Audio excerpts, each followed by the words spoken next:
Buenas noches, hermanos. Vamos a abrir nuestras Biblias en la carta a los Colosenses, en capítulo 3, en nuestro estudio de la carta a los Colosenses. Vamos ahora ya al capítulo 3. La semana pasada comenzamos este capítulo y vamos a ir avanzando, hermanos, en esta parte. Colosenses capítulo 3, versículo 5 al versículo 15.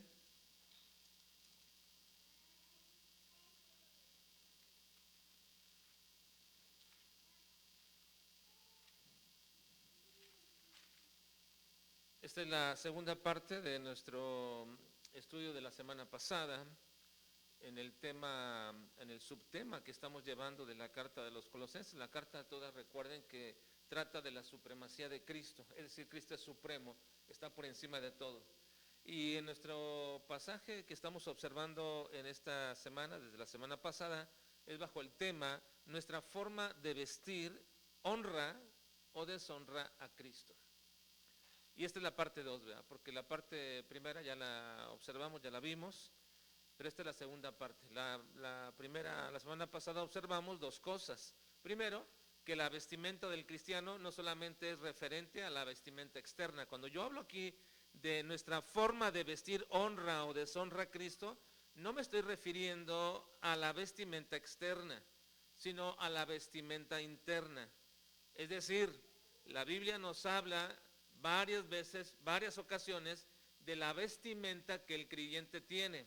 Y esa vestimenta no necesariamente es la vestimenta externa, sino una vestimenta que así se denomina en la Escritura como interna. Esa vestimenta interna, aunque no es externa, sí es visible. Tenemos que entender esto, ¿verdad? La vestimenta externa del creyente no la estamos en este momento poniendo bajo enseñanza, ni el capítulo tampoco que estamos observando nos habla de la vestimenta externa. Sin embargo, la vestimenta que es interna, la del corazón, la de la vida, la de nuestro testimonio, que es lo que se refiere en este pasaje, aunque no es externa, sí es muy visible. Y la manera en que nosotros nos vistamos con esa vestimenta interna honra o deshonra al Señor. Esa es la primera cosa que observamos la semana pasada. También la segunda cosa que observamos la semana pasada es que la vestimenta que deshonra al Señor es una vestimenta de la vida antigua, que ya no deberíamos ninguno de nosotros vestirnos. Por eso se nos dice que debemos desnudar al viejo hombre, cuando se nos dice que debemos despojarlo de sus hechos, que prácticamente son los accesorios que afean nuestra apariencia como creyentes. Y ya lo vimos la semana pasada, una serie de cosas que nos menciona el apóstol Pablo: haced pues morir lo terrenal en vosotros, fornicación, impureza, pasiones desordenadas, malos deseos, avaricia, que es idolatría, cosas por las cuales la ira de Dios viene sobre los hijos de desobediencia, en las cuales vosotros también anduvisteis en otro tiempo cuando vivíais en ellas, pero ahora dejad también vosotros todas estas cosas: ira, enojo, malicia, blasfemia, palabras deshonestas de vuestra boca. No mintáis los unos a los otros, habiendo despojado, y aquí la palabra despojar es desnudado, al viejo hombre con sus hechos. Esa es la vestimenta que deshonra al Señor. Ahora, esta noche vamos a entrar a ver la vestimenta del Hijo de Dios. ¿Cuál es la vestimenta que sí honra a nuestro Señor? Pero antes déjenme preguntarles algo. Aunque he hecho énfasis desde la semana pasada de que no es mi propósito hablar de la vestimenta externa, eso no quiere decir que no sea importante para el Hijo de Dios vestir como hijos de Dios. Es decir, la semana pasada les decía que existen dos extremos dentro del ámbito cristiano. Aquellos que de alguna manera en un extremo se ponen mencionando, incluso indicando qué tipo de vestimenta debe traer un creyente, una mujer, un hombre, y desechando o prácticamente condenando cierto tipo de forma de vestir, por un lado, gente, diríamos, muy legalista en la forma de vestir, y por el otro lado tenemos a gente que dice, bueno, como no es tan importante lo externo, entonces realmente no deberíamos enfocarnos en ello, y por lo tanto no hay ninguna directriz, no hay ningún principio, no hay ningún parámetro de cómo los hijos de Dios deberían de vestirse externamente. Ahora, como he dicho, no es mi intención hablar de este tema ahora, lo hemos hablado en otras épocas, otros tiempos, cuando la misma Biblia no lo enseña, pero no es mi propósito ahora porque no habla este pasaje. Sin embargo, quiero preguntarles, a pesar de que no es nuestro estudio y no es nuestro propósito el poder hacerlo o verlo de esta manera, si la vestimenta que honra al Señor es la interior, la del corazón y sus acciones, entonces la vestimenta externa que usan los hijos de Dios no importa. ¿Importa o no importa? Bueno, los que dicen que no, dicen que darle mucha importancia a lo exterior es volvernos muy legalistas y superficiales. Incluso algunos creen que es reducir nuestra libertad en Cristo, imponiendo o dándole importancia a cosas que ya no lo son. Una vez alguien me dijo, pero ¿cómo es posible que si hemos avanzado en una teología centrada en el Señor? ¿Cómo es posible que si hemos avanzado en una postura de ver a Dios solamente y lo que Él es y dedicarnos en ese punto? ¿Por qué tendríamos que ver entonces la vestimenta externa? Y yo pregunto entonces, si realmente nosotros nos enfocamos en un Dios santo y si nos enfocamos en un Dios que nos hace como creyentes marcar una diferencia con este mundo, la apariencia externa entonces no es importante. ¿Es acaso reducir nuestra libertad en Cristo, imponiéndonos o dándonos importancia a cosas que ya, según algunos, no deberían de ser importantes? Pero ¿es acaso así como los escritores del Nuevo Testamento veían la vestimenta externa? Ellos no ponían ningún énfasis, ellos no veían nada sobre este asunto.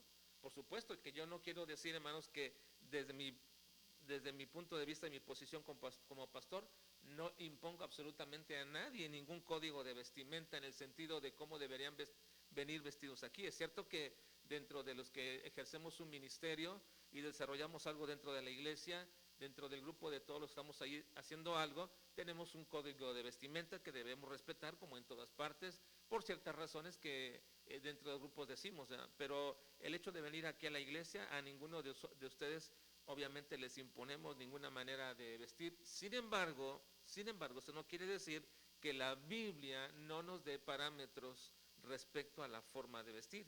Así que aunque he dicho que no es mi tema, solamente quiero darles algunos textos para que podamos establecer lo que el Nuevo Testamento toma en cuenta respecto a la vestimenta externa de los cristianos. No es una enseñanza respecto a eso, pero quiero decirles que si voy a hablar de la vestimenta interna, no quiere decir que desdeñamos las recomendaciones bíblicas respecto a la vestimenta externa. Y eso cada uno debería apropiárselo y de acuerdo a la obediencia a la palabra de Dios, entonces obedecer en este punto. Miren lo que dice 1 de Pedro capítulo 3, versículo 3. ¿Qué dice?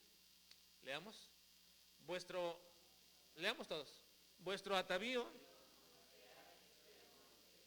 os ostentosos, de adornos, de oro o de vestidos lujosos. Primero el apóstol Pedro está diciendo que sí hay algo que al Señor le interesa y es vuestro atavío, ¿qué? Externo. El atavío es la forma como nos vestimos, ¿verdad? El atavío externo no sea de peinados ostentosos, de adornos de oro o de vestidos lujosos. Tales cosas tienen que ver mucho con la cultura de ese momento, ese tiempo, lo que tenía que ver con eso ostentoso y con esos tipos de adornos, ¿verdad? Pero sí es claro que Pedro está haciendo una diferencia entre lo que los creyentes hacen en su tiempo, en el siglo I, y lo que también hacían los incrédulos. Ahora, 1 Timoteo capítulo 2, versículo 9, dice, leamos, asimismo, que las mujeres se atavíen de ropa decorosa, con pudor y modestia, no con peinado ostentoso, ni oro, ni perlas, ni vestidos costosos. Evidentemente estamos hablando de un grupo de creyentes en un primer siglo donde las circunstancias que imperaban era la pobreza dentro de muchos cristianos porque estaban siendo perseguidos y desarraigados de sus comunidades y siendo perseguidos por todas partes. Pero aún con todo y eso hay gente que se dedicaba o pensaba o quizás se reunían dentro de las comunidades de cristianos con un tipo de vestimenta que no era acorde con las circunstancias de su momento. Ahora, en Tito capítulo 2, versículo 3 dice, las ancianas, leamos, las ancianas asimismo sean reverentes en su porte, no calumniadoras, no esclavas del vino, maestras del bien. Así que todos estos textos, aun cuando hablan en forma específica de la mujer, contienen principios reguladores que incluyen también a los hombres. Ustedes podrían decir, bueno, se refieren nada más a las mujeres. No, pero contienen los principios reguladores para los hombres. Así que también esos principios reguladores para los hombres son aplicables también a todo hombre respecto a la misma manera como deberíamos de vestirnos. Y eso precisamente es lo que menciona Deuteronomio capítulo 22, versículo 5. Vean, respecto a este asunto, 22:5 de Deuteronomio dice, no vestirá la mujer traje de hombre, ni el hombre vestirá ropa de mujer, porque abominación es a Jehová tu Dios cualquiera que esto hace. Bueno, así que hermanos, sin ahondar más en este asunto, a Dios sí le importa nuestra apariencia externa. Pero aquí hay precisamente un principio muy especial que se encuentra en todas las escrituras y que deberíamos siempre observar, que los cambios externos en la vida de un hijo de Dios solamente son resultado real, verdadero y correcto cuando proceden de un cambio interno. El verdadero cambio externo que agrada a Dios proviene de un cambio interno del corazón. Ninguno de nosotros podemos cambiar a las personas ni podemos someterlas a parámetros de cierta vestimenta o posturas con el fin de cambiar su interior. Eso es imposible. Ahora, para esto Dios nos ha dado a los padres esa capacidad de ejercer disciplina, de ejercer enseñanza, para que podamos moldear a los hijos. En cierta manera, este es un principio, este es un trabajo que los padres hacen sobre los hijos. Pero ninguna iglesia, ningún pastor, ningún maestro puede someter a la gente a reglamentos de cómo deberían de poder vestirse, de poder comportarse, para que con ese propósito cambiemos el interior. No, es imposible. Nadie puede cambiar el interior de una persona si no lo ha cambiado Cristo. Nadie, en absoluto. El imponerle en una congregación a las mujeres que no vengan en pantalón no cambia su corazón. El imponerle en una congregación a hombres que no se dejen crecer el cabello no cambia el corazón. En absoluto. Pero si los cambios los ha hecho el Señor en el corazón, entonces deberían evidenciarse en el exterior, hermanos. ¿Deben verse en el exterior o no? Sí, deben de verse.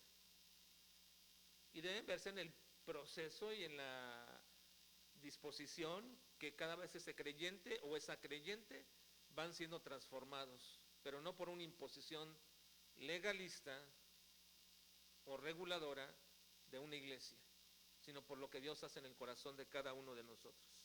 Ahora, esos cambios externos solamente son resultado de verdadero y correcto de lo que es un cambio interno. Así que vamos a ver entonces cuál es el ropaje o la vestimenta de la que Dios quiere que nos vistamos internamente, no externamente. Y como les he dicho, ese papel lo juegan los padres sobre los hijos. Si alguien quiere decirle a una hermana cómo es la mejor manera de vestirse, quien se lo debe decir es su esposo. Él debe de hacerlo. Si alguien quiere decirle a algún joven, señorita, cómo deberán vestirse correctamente, son los padres quienes deben decírselos. Pero si Dios no hace los cambios en la vida de ellos, no podemos lograr absolutamente nada.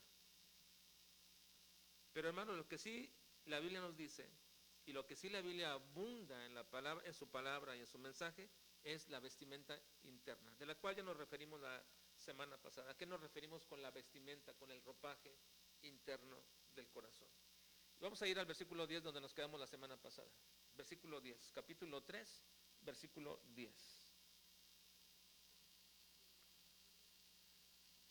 Ya después de que leímos la vestimenta del viejo hombre, ahora el versículo 10 dice, y veamos, y revestidos del nuevo, el cual conforme a la imagen del que lo creó, se va renovando hasta el conocimiento pleno. La palabra revestidos, hermanos, es vestirse de manera sencilla, pero hace un énfasis cuando pone el prefijo revestidos, lo cual indica que la vestimenta debe ser completa, debe ser revestido uno completamente. No es lo mismo decir vestido que revestido, ¿verdad? Es sencillamente revestir, es cubrir completamente. Esta frase que Pablo utiliza era utilizada para cuando alguien se cambiaba la ropa completamente. Es la imagen de una persona que se quita lo viejo y lo sucio y ahora se reviste del nuevo hombre. Eso viejo y sucio que hablábamos la semana pasada, de esa vestimenta ya olorosa a podredumbre del mundo pasado, ya debe ser quitada de nosotros y ahora vestirnos del nuevo hombre. Decíamos, ¿cómo se puede vestir el cristiano? Bueno, la Biblia habla de vestirnos de acciones, pero también la Biblia habla de vestirnos de un hombre nuevo, vestidos de Cristo, vestidos en Cristo. Así que la vestimenta de un creyente es la vestimenta que Jesucristo mismo utilizaba. Ahora, no estamos refiriendo a su túnica ni a sus sandalias. Estamos hablando del carácter, la vida de Cristo. Porque si un creyente dice ser cristiano, entonces debemos vestirnos igual a la imagen de Cristo. Pablo alude a la imagen del primer hombre creado, que fue Adán. Él fue creado en santidad. Dios creó a Adán en santidad. No había pecado en él.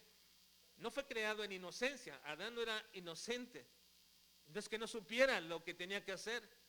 Hay gente que cataloga a Adán como un inocente. No, él no fue creado en inocencia, fue creado en santidad. La vestimenta del primer hombre era de santidad, que irónicamente esa vestimenta de santidad no indicaba la ropa, porque ¿cómo estaba Adán y Eva? ¿Cómo estaban? Desnudos. Ellos estaban desnudos, sin embargo estaban vestidos o revestidos de la santidad de Dios, de tal manera que no veían absolutamente nada malo en sí mismos. Ahora, eso no quiere decir, hermanos, que nosotros debemos quitarnos el pudor y decir, bueno, no eres santo porque tienes mucho pudor o vergüenza de verte desnudo. No, en absoluto, porque precisamente esa desnudez que se vieron ahora fue producto de, esa vergüenza de la desnudez fue producto del pecado. Pero la santidad con la que ellos fueron revestidos les quitaba de cualquier condición o posición incorrecta. Pero luego dice, hermanos, que debemos revestirnos del nuevo hombre. ¿Quién es el nuevo hombre? El nuevo hombre, hermanos, es el segundo Adán. El primer Adán era santo hasta que pecó, pero el segundo hombre fue santo y permaneció santo y sigue siendo santo. El segundo hombre o el segundo Adán, que es como Pablo le denomina a Cristo, cuya perfección y santidad es completa, total y permanente o eterna, de la cual ahora nos tenemos nosotros que revestir. Dice 1 Corintios capítulo 15, vean por favor en 1 Corintios capítulo 15, versículo 45 al 49. Así también está escrito, fue hecho el primer hombre Adán, alma viviente, el postrer Adán, espíritu vivificante. Mas lo espiritual no es primero, sino lo animal, luego lo espiritual. El primer hombre es de la tierra, terrenal. El segundo hombre, aquí está haciendo un juego de palabras, el primer hombre es Adán, el segundo hombre es Cristo, el segundo hombre, que es el Señor, es del cielo. ¿Cuál el terrenal? Tales también los terrenales. ¿Y cuál el celestial? Tales también los celestiales. Y así como hemos traído la imagen del terrenal, traeremos también la imagen del celestial. Ciertamente estábamos vestidos, hermanos, vestidos del antiguo hombre terrenal que pecó y esa era nuestra vestimenta antigua. Pero dice el apóstol Pablo aquí a los colosenses, despójense de esa vestimenta, deséchenla, ya no más estas cosas. Ahora, mencioné la semana pasada que el primer grupo, hermanos, de cosas que aquí se mencionan, de esa vestimenta, son indicativos de una persona que no ha sido transformada, cambiada. Son indicativos de uno que no es cristiano. Son totalmente, no hay manera que un creyente se pueda seguir vistiendo de este ropaje. Miren, se lo mencioné la semana pasada.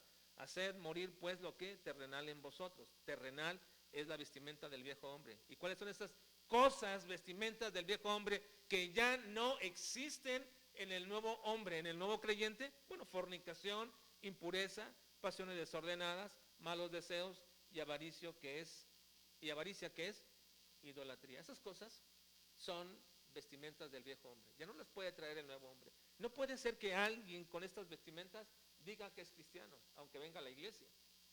Puede decirlo, digo, pero no puede ser que sea cristiano. Alguien que tiene ese ropaje no es cristiano. No es cristiano, aunque venga a una iglesia, aunque asista a una iglesia. Esas cosas son vestimentas del viejo hombre. Pero ahora, dice Pablo, debemos revestirnos del nuevo hombre. ¿Y cómo se logra ese revestimiento? Pues con el proceso de un conocimiento pleno y completo de quién es Dios, de cuál es su voluntad y cuál es su deseo para nosotros. Yo me puedo comenzar a vestir del nuevo hombre en la medida que conozco a Dios, su voluntad y deseo para nosotros. Miren, si yo comienzo a conocer a Dios realmente como un Dios santo, entonces me vestiré de la manera como es ese Dios santo. Y cuando yo conozco el deseo y el carácter de esa persona, entonces vivo de acuerdo al carácter y deseo de esa persona. Desde que mi esposa, bueno, yo nos casamos, ¿verdad? Siempre va a salir, siempre que sale, siempre que vamos a la iglesia, siempre que vamos a alguna parte, ha tenido la costumbre siempre de preguntarme si está bien así como está vistiéndose. Yo nunca se lo he pedido. Ella comenzó a decírmelo siempre. ¿Estoy bien así? Entonces yo le digo, bueno, doy mi opinión. Porque ella conoce cuál es mi deseo, mi postura, mi posición. Ahora, hermanos, ¿no creen que los creyentes, los hijos de Dios, deberíamos preguntarnos siempre en este sentido al Señor, ¿está bien como me estoy vistiendo? Y no hablo de las cosas externas, pero inclúyala, hermana o hermano, incluya esto. Ahí decía alguien decía en cierta ocasión, ¿verdad?, que es una mala señal cuando una mujer va a salir de la casa y se arregla más que cuando recibe en casa a su esposo. Decían ese punto. Y mi pregunta también es, hermanos, ¿no habla mal de nosotros en el punto de decir que nuestra vestimenta interna no refleja nuestro conocimiento de Dios, de cuál es su voluntad y cuál es su deseo para nosotros? Pablo dice en este punto, vean, versículo 10, y revestido del nuevo, el cual conforme a la imagen del que lo creó, se va renovando hasta el conocimiento pleno. Es decir, a medida que conoce más al Señor, cada vez más se va renovando esa vestimenta, va renovando su vestimenta delante del Señor. Es en ese conocimiento, dice el versículo 11, plenamente en quién es Dios y quiénes somos nosotros, que ahora nuestra nueva posición en Cristo, revestidos de Él, ya no existe diferencias dentro del cuerpo, la iglesia que es Cristo. Vean, dice el versículo 11, donde leamos, donde no hay griego, ni judío, circuncisión, ni incircuncisión, bárbaro, ni escita, siervo, ni libre, sino que Cristo es el todo y en todos. Es en ese conocimiento de quién es Dios, hermanos, y quiénes somos nosotros, que en la medida que nos revestimos del nuevo hombre, ya no hacemos diferencias dentro del cuerpo de Cristo, no las deberíamos de hacer nunca dentro del cuerpo de Cristo. Y Pablo lo dice claramente, en la medida que te vas renovando de tu vestimenta interna en el conocimiento pleno del Señor, tú ya no haces diferencias dentro del cuerpo de Cristo. Ya no hay circuncisión ni incircuncisión. Es decir, no existe ya en absoluto ninguna distinción religiosa. La circuncisión era muy importante y tomada dentro de la cultura judía como indispensable para decir soy parte del pueblo del pacto. Pero dice Pablo, ya en el cuerpo de Cristo no hay el que está circunciso o el que es incircunciso, ni tampoco quien es un bárbaro. Y aquí nadie está excluido dentro del cuerpo de Cristo por ser un bárbaro o porque vive entre aquellos que no son, algunos según civilizados o muy sociables, o que no tienen reglas de etiqueta, o que no son muy educados, según algunos. No, dentro del cuerpo de Cristo esas distinciones ya no existen. La palabra bárbaro aquí es una palabra que designa a un extranjero, y en este caso uno que no era un griego. Y los griegos decían que los demás eran bárbaros porque eran hombres torpes e ignorantes. Esto no existe ya dentro del cuerpo de Cristo. Y luego aclara, tampoco hay que escita. Escita es el nombre que se aplica a una región geográfica, a personas que vivían en el norte de toda Asia, y principalmente se aplicaba a estas partes remotas donde vivían los tártaros, los mongoles, que según todos los griegos eran considerados como una raza salvaje y ruda en todas sus formas de ser. Dice, dentro del cuerpo de Cristo, una vez que tú te revistes de un nuevo hombre, ya no marcas diferencias dentro del cuerpo de Cristo. Todos somos y estamos en la misma condición ante Cristo. Y en este punto, hermanos, es que Pablo dice, si esto hacemos y nos revestimos del nuevo hombre conforme a la imagen de Cristo, que fue el que nos creó, el nuevo hombre, ya no haremos dentro de nuestra iglesia, no haremos ninguna diferencia de ninguna manera. Qué mal, hermanos, hacemos entre nosotros cuando hacemos diferencias, cuando me junto con los que algunas veces decimos están a mi altura en cuanto a conocimiento, cultura, educación o inclusive hasta dinero. En el cuerpo de Cristo eso debe quedar borrado completamente cuando nos revestimos del cuerpo del nuevo hombre. Y luego dice, versículo 12, para culminar esta parte, dice, vestidos, hermanos, aquí, vestidos pues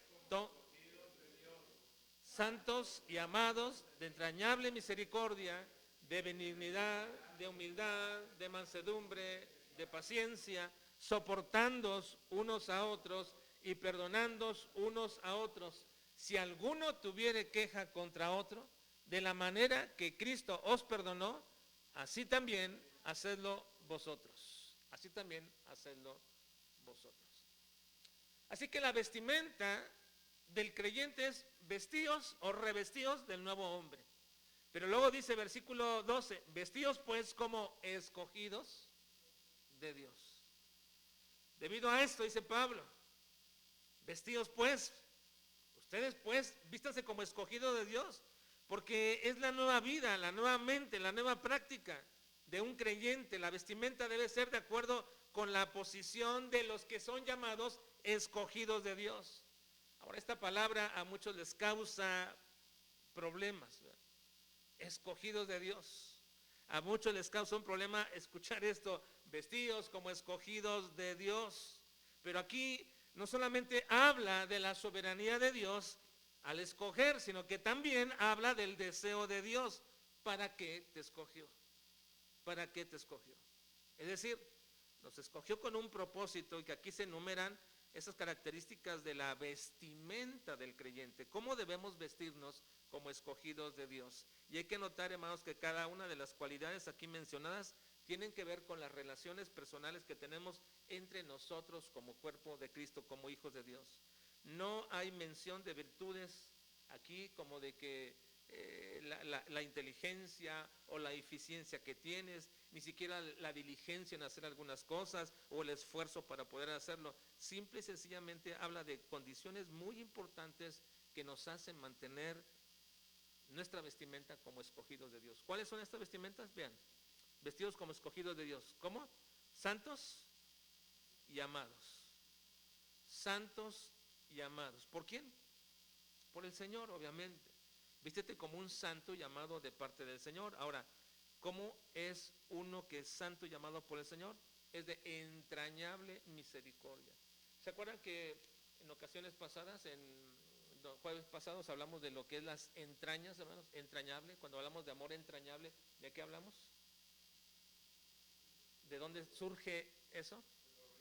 De los intestinos. Es una palabra que se da para eso, ¿verdad?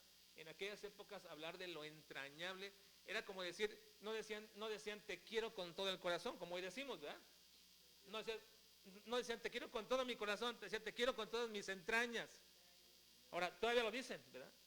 Me duele hasta las entrañas, mi amor está hasta las entrañas, pero la palabra entrañas significan intestinos, riñones, todo eso que está aquí dentro, son las entrañas. Ahora, en ese punto, hermanos, es también que Pablo dice que tengamos entrañable misericordia. Entrañable misericordia. Si algo es entrañable, es tan profundo, es tan especial, es tan interno, es tan afectuoso, es algo que debe ser sensible a la gente, lo debe percibir. El apóstol Pablo hubiera querido que ellos sintieran el más pequeño toque de la misericordia de otro. Y mientras cada uno de nosotros podemos establecer en nuestras vidas ese deseo realmente de ser misericordiosos con los demás, no se trata de decir soy misericordioso, se trata de mostrar misericordia. ¿Y cómo mostramos esa misericordia? Pues hermanos, es hacerlo sensible, muy sensible. ¿Somos misericordiosos? Esa es la vestimenta que debe haber en tu vida. Lamentablemente tengo que decirles, hermanos, que a veces hay gente que no conoce al Señor, que se muestra, no que sea más, pero que se muestra más misericordiosa con uno. Yo no sé cuántos de ustedes les ha pasado, pero yo en mucho tiempo de mi vida viajé con mi familia, ¿verdad? Cuando íbamos a muchas partes a predicar, alguna parte viajamos por muchos lados, y en algunas cosas, algunas veces nos tocó, pues en todos esos viajes, quedarnos varados en alguna parte, descompuesto o algo, y recuerdo muchas veces que pedíamos ayuda y nadie, ¿verdad? De pronto alguien se acercaba. Recuerdo una ocasión que se me ponchó una llanta y no llevaba a mi gato, ¿verdad? O no recuerdo si lo llevaba, pero se echó a perder, no recuerdo qué fue, pero no teníamos y nadie quería pararse. Y de pronto llegó una persona, me dijo, ¿qué le pasa? ¿Qué le sucede? Le digo, me pasó esto, mi gato. Y dice, mira, tengo prisa, y me entregó un gato, me dice, ahí está. Y le digo, pero me esperan lo que lo cambio. Y dice, no, lléveselo, te lo regalo. Entonces, gente que muestra misericordia que no conoces. ¿No creen que los creyentes debemos ser más misericordiosos? Mostrarnos más misericordiosos. Pablo dice entrañable misericordia. Simplemente significa eso, que sea sensible tu misericordia. No que digas que eres misericordioso, sino que sea sensible. Sensible. Yo no sé, yo sé que cada uno tiene sus propios pensamientos sobre algunos asuntos, pero yo no soporto, por ejemplo, ver a ancianitos o a pequeñitos, muy pequeños, verlos en la calle pidiendo ese tiempo de frío, todos con frío y todo eso, pidiendo algo de comer y todo eso. Y uno dice, ¿para qué les da uno si van a hacerlo en esto? Digo, sí, pero no debe moverse tus entrañas, pensar que puede ser uno de tus hijos o alguno de tus familias. Pero a veces cerramos nuestro corazón. Hermanos, debemos vestirnos de entrañable misericordia. Y luego sigue el apóstol Pablo, de benignidad. Vístete de benignidad. Los antiguos escritores definían la palabra benignidad como la virtud que un hombre tiene para hacer de sus bienes como si fueran de los de la otra persona. Recuerdo que es algo muy común aquí en nuestro México, ¿verdad? Muy común aquí en México, porque algunas culturas no lo tienen ahí, pero recuerdo que cierta hermana cuando llegó a nuestra casa se extrañaba que le dijéramos que nuestra casa era su casa, ¿verdad? Están en su casa. Se extrañaban de eso, que dijeran, están en su casa, ¿cómo? Pero aunque es una formalidad que usamos, la verdad, hermanos, es que debe ser algo que el creyente debe hacer un mismo hecho, un mismo sentir. Debemos vestirnos también de benignidad, estimar el bien nuestro como si fuera también del prójimo. Y es precisamente lo que la Biblia dice. ¿Y hasta qué manera y hasta qué punto? Bueno, así como tú quieres ser tratado, tratar también a los demás. Dice Lucas capítulo 6, versículo 31, el Señor Jesucristo nos dice respecto a este asunto: y como queréis que hagan los hombres con vosotros, así también haced vosotros con ellos. Y ese es un punto, hermanos, donde nuestra vida no estamos vistiéndola de una moralidad de este mundo, sino de un ropaje que es igual al de Cristo. Y decimos también aquí, dice el apóstol Pablo, de misericordia, benignidad, de humildad, de mansedumbre y de paciencia. Esas tres partes, humildad, mansedumbre y paciencia, prácticamente viene a ser una sola condición. La humildad es como la madre de la mansedumbre y de la paciencia. La mansedumbre muestra cómo la humildad va a afectar mis acciones hacia los demás.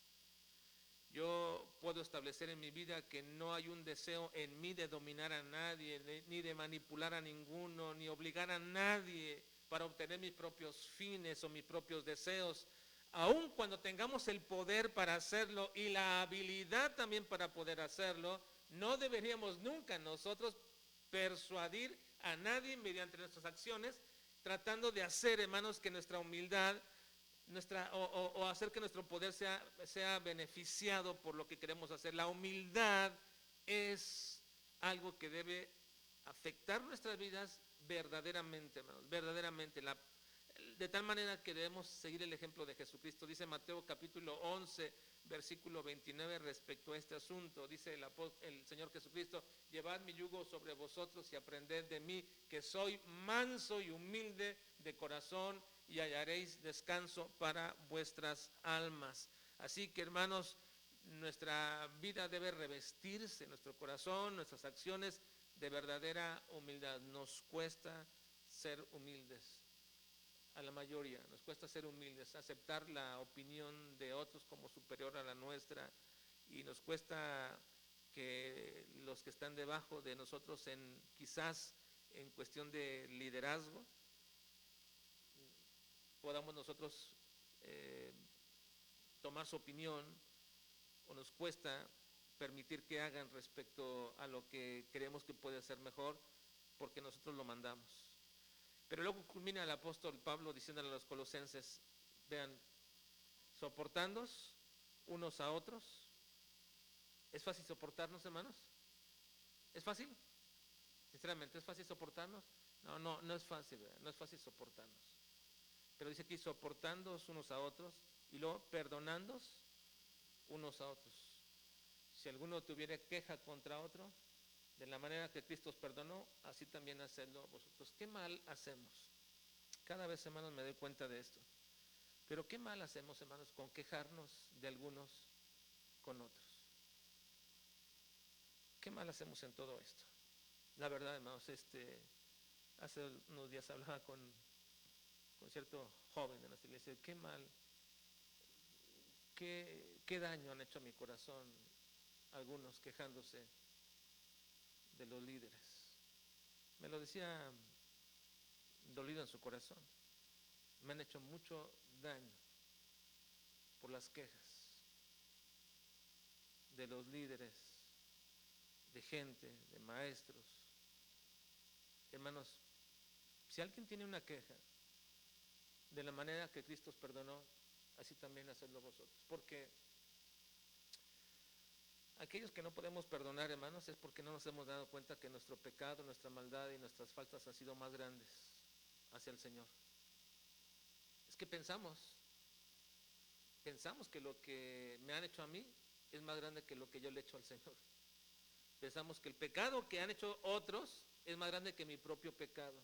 Y por lo tanto, cuando yo tengo esta percepción de que otros pecan más de lo que yo he pecado, me es imposible perdonar. Pero vean cómo relaciona Pablo el perdón con la queja. Con la queja. Así que, hermanos, debemos perdonarnos unos a otros, vestirnos de esto, perdonarnos a nosotros, entender la forma en que Jesús nos perdonó. Siempre nos hará más generosos también con el perdón, y nunca, jamás menos generosos. Cuando nosotros consideramos la asombrosa deuda que Dios nos pagó, que Dios nos perdonó. Cuando consideramos esa deuda que Jesús perdonó en la cruz del Calvario, entonces esas deudas pequeñas que otros tienen contra nosotros no son nada y nos ayuda a perdonar más fácilmente. La parábola del perdón de las deudas de un hombre a otro y de otro a otro nos hace visualizar esto, ¿verdad? El dueño de aquel lugar perdonó toda la deuda grande que tenía uno de los siervos, y aquel siervo tenía otro deudor, otro acreedor, ¿verdad?, que tenía menos deuda y no lo quiso perdonar y no lo quiso perdonar. Esta parábola enseña precisamente acerca de ese perdón que nosotros tenemos, pero también de la condición de los creyentes, que ensimismados y creyéndonos más y mejores que otros, olvidamos el perdón que tenemos del Señor y queremos que otros paguen sus deudas. Pensemos en esto cuando estamos quejándonos de alguien. Y culmina el apóstol Pablo diciendo en el versículo 14, y sobre todas estas cosas, vean, vestíos de amor, que es el vínculo perfecto. Así que aquí menciona el apóstol Pablo 3 vestimentas del creyente. Primero, vestidos del nuevo hombre, revestidos del nuevo hombre. Segundo, vestidos como escogidos de Dios. Y tercero, vestidos, sobre todas estas cosas, vestidos de amor, que es el vínculo perfecto. Vestidos de amor. Así que el vestirnos, hacer que todas mis actitudes, mis acciones estén vestidas de amor, va a mantener la unidad. ¿Cierto? No nos podemos cegar a los errores de los demás, pero ¿no es acaso el amor con el cual Dios me reviste de ese amor, que yo puedo ir con el hermano o la hermana y hablar con ellos acerca de donde yo veo que hubo algo desagradable, no correcto, una acción inadecuada, y puedo ir? Si yo estoy revestido de amor, eso me impele, me lleva a tratar el asunto con Él, y no con otros acerca de Él, sino con Él directamente, porque estoy revestido de amor. Cuando nos vemos revestidos de amor, mantiene nuestra unidad. Es el vínculo. Hermanos, la lucha más grande de una iglesia cuyos está compuesta de hombres y mujeres con caracteres diferentes, con temperamentos diferentes, con orígenes diferentes, con posiciones diferentes. Es una diversidad de personas dentro de un grupo que de pronto se centran y tienen relaciones entre sí cercanas, relaciones sociales, van, comen, se hacen a veces tratos entre sí, mantienen esas relaciones entre sí como un grupo, una iglesia. Forzosamente va a traer desavenencias siempre, de alguna manera. No conozco ninguna iglesia, no conozco ningún grupo donde la gente que se relaciona, ya sea laboralmente, ya sea en la escuela, pero sobre todo en una iglesia, no conozco ninguna iglesia que no tenga desavenencias dentro del cuerpo, porque todos somos diferentes. Pero lo único que puede mantener, hermanos, la unidad, el vínculo perfecto entre nosotros, es que nos revistamos o nos vistamos de amor. Cuando nos vestimos de amor, entonces eso me va a impeler que esas diferencias las tratemos con amor. Esos problemas que pueden surgir, los tratemos con amor. Esos enojos que puede haber, los tratemos con amor. Porque al final es el vínculo, dice el apóstol Pablo, es el vínculo perfecto los que nos mantienen.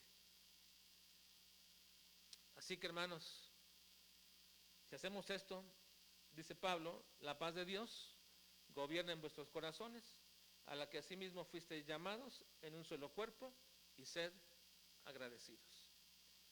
Así que, ¿cuál es la vestimenta de un creyente, hermanos? Primero, revestidos del nuevo hombre. Revístete del nuevo hombre, no del antiguo hombre Adán, del nuevo hombre que es Cristo. Sigue los pasos de Jesucristo, el ropaje de Cristo, como Él se vistió. Segundo, vístete como un escogido de Dios. Y ¿Cómo se viste un escogido de Dios? De entrañable misericordia, de benignidad, de humildad, de mansedumbre y de paciencia. Y luego dice al final Pablo, y sobre todas las cosas, vístanse de amor. ¿Qué quiere decir eso? Que todas tus acciones estén revestidas de amor. Todas. Y entonces iremos avanzando. Avanzando para ser igual al varón perfecto, que es Cristo. Nuestra gran lucha, hermanos, nuestra gran lucha como creyentes, miembros de una iglesia, es tratar de vestirnos de esta manera. Y eso guardará la unidad dentro de nuestro cuerpo. ¿Somos diferentes? Sí, somos diferentes. ¿Hay condiciones diferentes? Sí. Pero lo único que nos mantiene aquí es precisamente que el Señor dice, cuando ustedes se visten de esta manera, ya no hay circuncisión ni circuncisión. No hay bárbaro ni escita. No hay griego ni gentil, ni judío. Aquí todos son unos en Cristo. Que Dios nos ayude, hermanos, a vestirnos de esta manera. Siempre. Vamos a orar. Padre, te alabamos y bendecimos en esta noche. Porque cómo nos cuesta muchas veces, Señor, desechar ciertos artículos de la vida antigua, de la vestimenta antigua, Señor. Nos cuesta muchas veces. Y es duro para nosotros. Pero cuando comenzamos a conocerte y a ver quién eres tú y quiénes somos nosotros, entonces deseamos tanto vestirnos del ropaje de Cristo, vestirnos de Él. Ayúdanos, Padre, porque necesitamos esto en nuestras vidas.